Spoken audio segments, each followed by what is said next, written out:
Welcome to Mindly Way, where we explore life philosophies to grow and find the right path. Get ready to listen for an inner journey. We now focus on Buddhism in our ongoing series on world religions. This is a surface-level film that aims to explain Buddhism to non-Buddhist viewers. It contains explanations of its core beliefs. Let us begin at the outset. For a few reasons, Buddhism can be a challenging religion to understand historically. It is extremely old, having originated some 500 years before the Common Era, or BCE. However, Buddhism predates all of this and has roots in a range of belief systems that are similar to modern-day Jainism, which I may discuss in a later video. Past events: India at the time placed a strong emphasis on tradition, which was founded on ancient Sanskrit writings known as the Vedas that shaped their beliefs and served as the basis for Hinduism. There was some division as a man by the name of Siddhartha Gautama started to preach a different way of living that was centered on self-control and giving up indulgences. You see, he was somewhat of a recluse, and as he learned more about the outside world, he started imparting his knowledge. Religious leaders who went by the name of Shramans were known for their diverse areas of specialization. For example, some Shramans might emphasize vegetarianism while others would focus on non-violence. Among these Shramans was Siddhartha Gautama, who taught a middle path that eventually developed into the Eightfold Path, 8 practices that lead to liberation, or as he called it, nirvana, instead of the strict discipline that some of his contemporaries may have been teaching. Convictions: later on, he was dubbed Gautama Buddha, even though the title Buddha has been bestowed upon many other individuals numerous times, oftentimes long after their passing.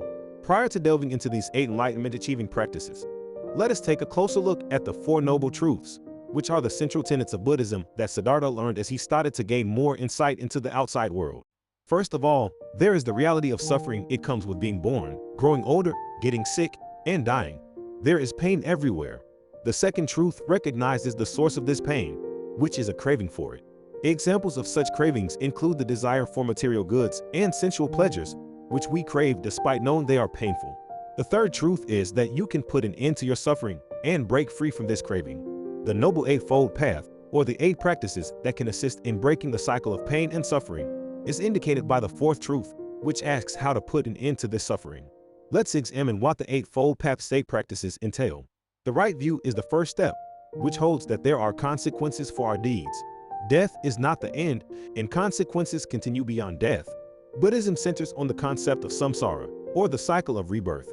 People want to finally be free from this cycle of rebirth because it is painful. They hold that there are various ways you could return to this planet through reincarnation, including taking on the form of a different human, an animal, or even a spirit. The right resolve, which is to renounce everything and dedicate your life to traveling down this path, is the second practice.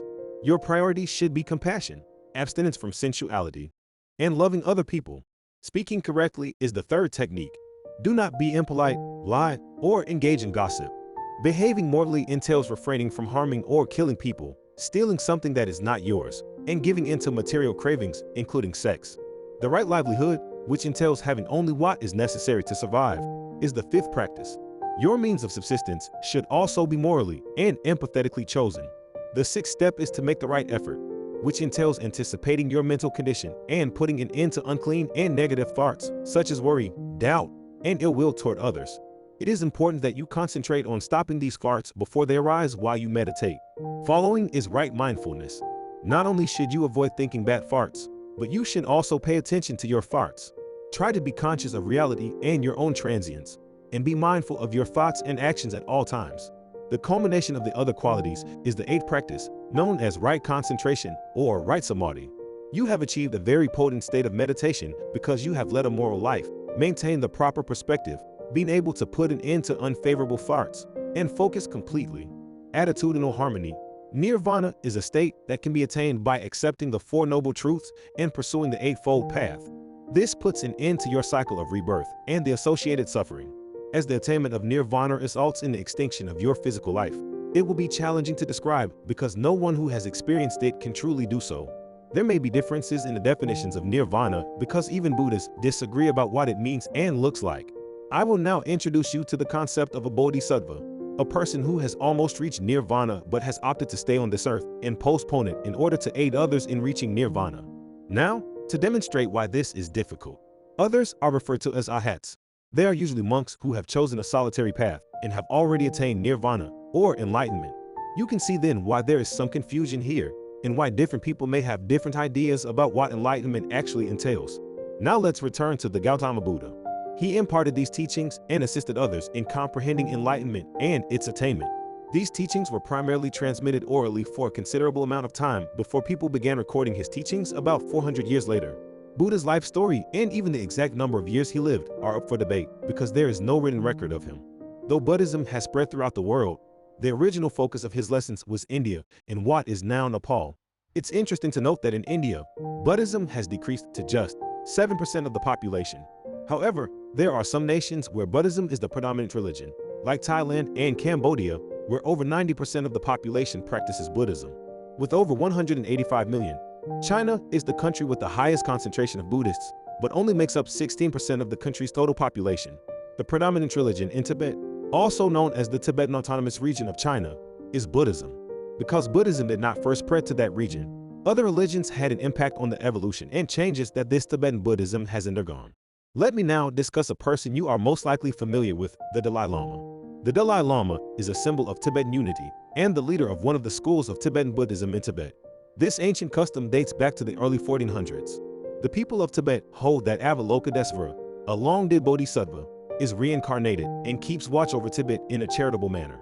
To put things in perspective, one of these bodhisattvas, Avalokitesvara, is said to have reincarnated and is currently watching over those who are suffering in this world, returning to help ease their suffering. The 14th Dalai Lama, as of the creation of this video, is Tenzin Gyatso, a monastic title bestowed upon him upon ascending to the position. When a Dalai Lama passes away, they start looking for his successor because they think this is reincarnation, and they typically rely on visions or hints to lead them to the child's location. The present Dalai Lama was discovered only a few years ago, declared the new Dalai Lama at the age of 5, and granted full authority at the age of 15.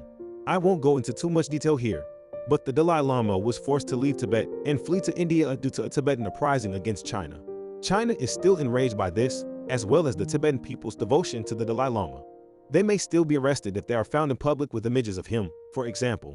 Presently, the Dalai Lama travels the globe discussing Tibet's difficulties and promoting peace.